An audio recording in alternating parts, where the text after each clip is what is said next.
आज मैं आपको लॉ ऑफ अट्रैक्शन की वो टेक्निक्स के बारे में बताऊंगी जो किताबों में नहीं, असल ज़िंदगी में काम करती हैं। आपने कभी नोटिस किया है कि कुछ लोग बहुत कम मेहनत में आगे निकल जाते हैं और कुछ लोग बहुत मेहनत के बाद भी वहीं पे अटके रहते हैं। क्या फ़र्क है? किस्मत, भगवान या कोई सीक्रेट?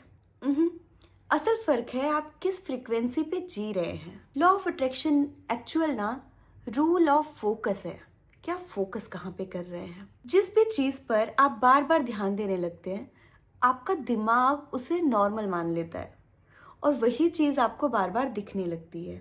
रूल ऑफ फोकस, आप किस चीज़ पर बार बार फोकस कर रहे हैं, अंदर से भी बाहर से भी, अपने आप में जेन्युइन होकर। हम कभी पैसे के लिए ये नहीं कहते कि हमारे पास बहुत पैसा है, ले जाओ, हमारे पास तो है।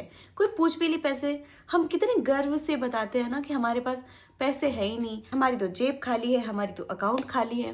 ये चीज़ ना हमारे जहन में बैठ गई, अंदर तक हमारा दिमाग ना मान लेता है, फिर उसे वो प्रूफ करने के बहाने भी ढूंढ लेते हैं कि हाँ हमारे पास नहीं है। हमारा दिमाग ना बहुत इतने अच्छे से डिज़ाइन किया हुआ है ना, हम जिस भी चीज़ को सोचे तुरंत फोटो बनाने लगेगा, तुरंत उसकी दिशा में काम कैसे करना है वो चलने लगता है। लॉ ऑफ अट्रैक्शन की जो सबसे पहली चीज़ है ना, वो है आइडेंटिटी शिफ्ट।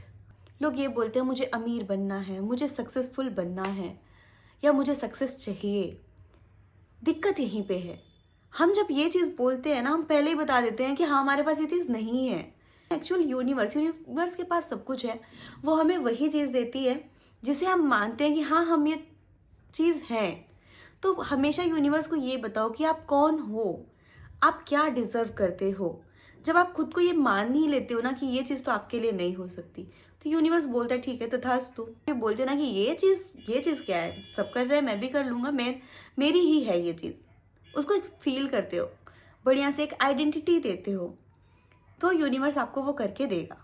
होप नहीं छोड़नी है, अंदर से डरना नहीं है, कॉन्फिडेंस रखना है। यूनिवर्स को ना अपनी एक अलग आइडेंटिटी दिखानी है जिस चीज़ को आप चाहते हैं। ये है आइडेंटिटी शिफ्ट। दूसरी मोस्ट इम्पॉर्टेंट चीज़ है इमोशनल रिहर्सल। यूनिवर्स को सिर्फ दिखाना नहीं है, पूरा अंदर से उसे बताना है कि हाँ आप फील भी कर रहे हो, आप एक्चुअल में वही हो। पूरा यूनिवर्स को ये बता देना है कि हाँ आप वही हो, क्योंकि जब तक फीलिंग नहीं बदलेगी ना, तब तक रियलिटी नहीं बदलेगी। और हमारा यूनिवर्स आपको पता होगा कि ये एनर्जी से बना हुआ है, तो हमारी जो फीलिंग है ना, जो हमारे इमोशंस है, उनकी भी एनर्जी है, उनकी फ्रिक्वेंसी है। और जब तक वो दो चीज़ें एक फ्रिक्वेंसी पे आके मैच नहीं करेंगी, वो नहीं मिल सकती। इसलिए हमें अंदर से हम फील क्या कर रहे हैं वो बहुत बहुत बहुत इम्पॉर्टेंट है। मान लीजिए कि आपको एक फ़ोन खरीदना है, तो आप क्या बोल रहे हैं, मुझे ये फ़ोन चाहिए यार, काश मेरे पास ये फ़ोन होता। लेकिन एक दूसरी भी चीज़ है कि आप आंख बंद करके आप महसूस कर रहे हो कि आपके पास वो फ़ोन है, आपको स्क्रीन चलती हुई दिख रही है, आप खुश हो रहे हो स्क्रीन देखते हुए, अपना फ़ोन चलाते हुए।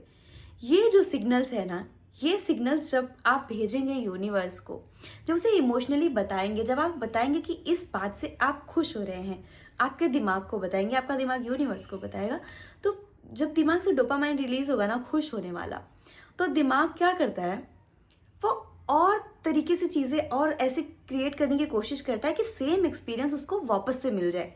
और इसी तरीके में वो ऐसे ऐसे बहाने ढूंढता है, ऐसे ऐसे मौके देता है आपको कि आपके पास वो फ़ोन आ जाएगा। हमारा दिमाग जिसे सच मान लेता है ना, वही ज़िंदगी में रिपीट होती है। और ये जो इमोशन वाली चीज़ें हैं, इनको करने के टाइमिंग्स भी होते हैं, जैसे कि सोने के तुरंत पहले और उठने के तुरंत बाद। इस टाइम पे हमारा दिमाग एकदम शांत, एकदम बढ़िया रहता है। इस टाइम पे इफ़ेक्ट होने के ज़्यादा चांसेस रहते हैं। हालांकि ये कभी भी काम करता है, बट उस टाइम पे बेस्ट काम करता है। इसलिए ऐसा नहीं है कि अगर आप शुरू कर रहे हो, कभी भी शुरू कर दो, सुबह शाम रात मत देखो, धीरे धीरे अपने आप चीज़ें अलाइन हो जाएंगी। लॉ ऑफ अट्रैक्शन की तीसरी इंपॉर्टेंट बात है माइक्रो बिलीफ क्लीनिंग। बड़ी सोच की बात सब करते हैं, लेकिन जहाँ छोटी छोटी सोच की बात होती है ना, वहाँ सबकी गाड़ी रुक जाती है। जैसे कि मेरे जैसे लोगों के साथ तो ऐसा नहीं हो सकता, या मेरे परिवार में ये चीज़ें नहीं होती, या मेरी तो अब उम्र हो गई है, अब मैं नहीं कर सकता। ये सब चीज़ें ना रुकावटें हैं जो हमने खुद अपनी ज़िंदगी में रख रखी हैं, बहाने हमने रख रखे हैं।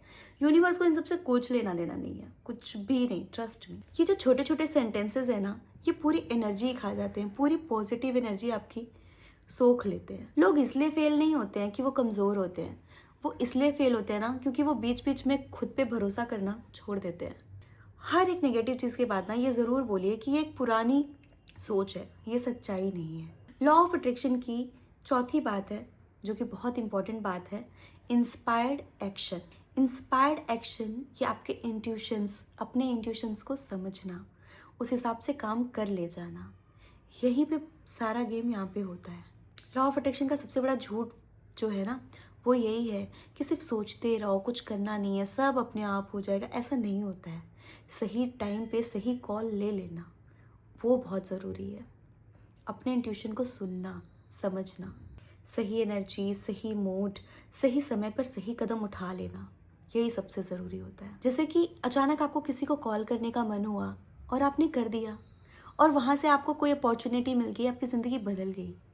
वहाँ पे क्या था ना कि जैसे आपके अंदर कुछ इंस्पिरेशन आई ना, आपने उसको सुन लिया, आपने उसको इग्नोर नहीं मारा।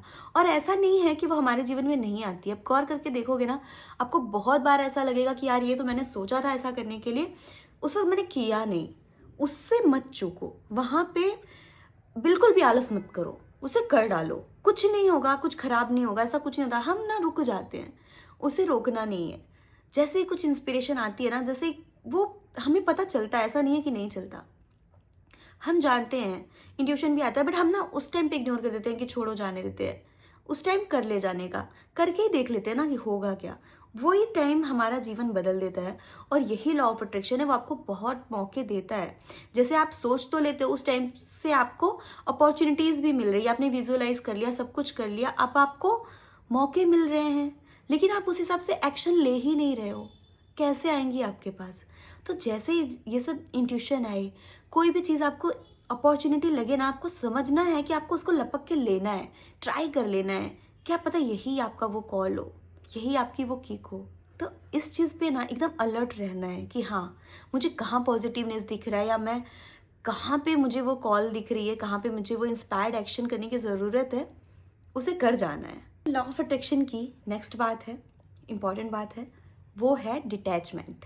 जब आप किसी चीज़ को ज़्यादा ज़ोर से पकड़ते हो ना, तो वो दूर भागती है।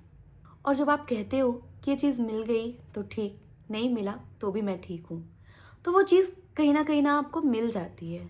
बहुत ज़्यादा स्ट्रेस से, बहुत ज़्यादा दबाव से, प्रेशर से चीज़ें करने पे ना, चीज़ों के साथ निगेटिव वाइब्स जुड़ जाती हैं। एक अंदर का डर, इसे हम सही शब्दों में कहें तो वो डर होता है, एक प्रेशर होता है, स्ट्रेस होता है कि होगा कि नहीं होगा, या मुझे जान लगा के कर ही डालना है।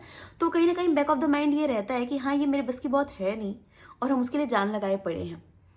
तो उस चीज़ को बहुत होल्ड करके पकड़ना नहीं, इस चीज़ को समझना कि हाँ, ये चीज़ मेरे लिए सही हुई ना, तो ये होगी, मैं अपना बेस्ट दे रहा हूँ। ये जो गीता में कहा गया है ना, कर्मण्येवाधिकारस्ते, वही वाली चीज़ है कि अपने तरफ से करना है, हुई तो भी ठीक, नहीं हुई तो अपनी एनर्जी को लो नहीं होने देना है। कुछ और आ रहा होगा, उससे बड़ा आ रहा होगा, या ये एक पहला कदम है, ये आखिरी कदम नहीं है। स्ट्रेस नहीं लेना है, एक चीज़ नहीं हुई तो ये नहीं सोचना है, हो सकता है कि वो नहीं सही हो, या उससे इंस्पायर्ड होकर के कुछ और चीज़ें मिलने वाली हो जो आप चाह रहे हो। एट द एंड आपको रिजल्ट ज़रूर मिलेगा, उसके प्रोसेस कुछ अलग अलग हो सकते हैं। जैसे ही आप चीज़ों को छोड़ते हो ना, मतलब छोड़ने का मतलब वो इच्छाएं, रिजल्ट पे ध्यान देना छोड़ करके आप अपने प्रोसेस पे ध्यान देते हो ना, आपको चीज़ें मिल जाती हैं, क्योंकि आपके अंदर से वो डर चला गया है, आपके अंदर वो कॉन्फिडेंस आ गया, और यूनिवर्स को वही कॉन्फिडेंस चाहिए आपको देने के लिए। बस आपको वही दिखाना है कि आपके अंदर वो कॉन्फिडेंस है, आप डिज़र्व कर रहे हो, आप जो मांग रहे हो, आपको बिलीव कराना है यूनिवर्स को। अब आखिरी बात ध्यान से सुनिए, लॉ ऑफ अट्रैक्शन कोई ऐसी चीज़ नहीं है जो बाहर चल रही है, वो हर समय आपके अंदर चल रही है। आप उसका यूज़ करो, नहीं करो, आप अच्छा सोचो, बुरा सोचो, लॉ ऑफ अट्रैक्शन अपना काम कर रहा है। वो उसको ना ऑफ करने का स्विच नहीं है आपके पास।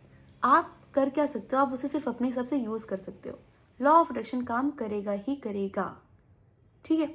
आप दिन रात को नहीं बदल सकते, आप दिन रात के हिसाब से चीज़ें यूज़ कर सकते हो कि हाँ, दिन की रोशनी में आप रोशनी वाली चीज़ें निपटा लो, आपकी कुछ चीज़ें बच जाएंगी, जल्दी हो जाएंगी। वैसे ही है, law of attraction all time हो ही रहा है आपके साथ। जो भी चीज़ें हो रही है ना, वो उस नियम के हिसाब से ही हो रही हैं। बस आपको उसको यूज़ करके अपने लिए क्या बेस्ट है वो यूनिवर्स से मांगना है। अब फैसला आपका है कि आप वही पुरानी ज़िंदगी जीते रहेंगे या नई ज़िंदगी बनाना शुरू करेंगे।